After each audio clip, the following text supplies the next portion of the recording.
Kuldīgas novada uzņēmēju gada balvas 2024 nomināciju iedzīvotāja simpātija saņem maiznīca Celmas maize, kancelējas preču veikals Livonija PB un Sijā jaunais kurzemnieks.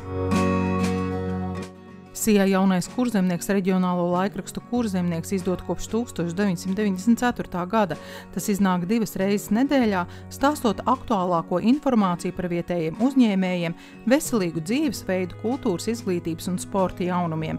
Laikraksta nosaukuma vēsture gan ir senāka.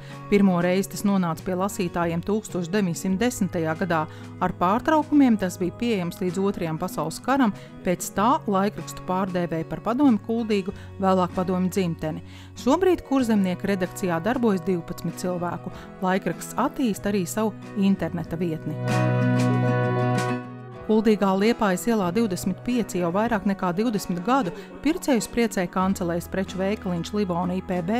Tajā saimnieko Elita Kraule, kura šogadu laikā ir rūpīgi iepazinusi katra pircēja vajadzības un sortimentu pielāgojas tā, lai katrs varētu šeit atrast nepieciešamo. To pamanījuši arī pircēji un izvirzījuši apbalvojumam, uzsverot, ka te ir lieliska apkalpošana, vērtīgi ieteikumi un sirsnīga attieksme. Veikaliņā iespējams atrast visu, sākot no pildspalvām un burtnīcām līdz pat somām un maciņiem. Tajā nopērkams arī dažādas burtnīcas ar Kuldīgas pilsētas un novada simboliku. Ceptuve Kuldīgā Celmas maize sajūtama jau iztālē. Te nopērkama tikko cepta dabīgā ierauga maize un arī vegānie našķi, banāna maize, kanēļa maizītes, burkānu maize un citi gardumi. Pircēji īpaši iecienījuši klasisko maiznīcas maizi, rudzu, sēklu, olīvu maizi, kā arī bagetes un fokočas.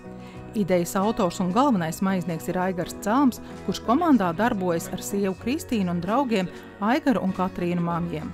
Pieredzes maiznieka arodā gan Aigaram nebija, viss apgūts pašu spēkiem, bet galvenais dzinējspēks esot mīlestība pret to, ko dara.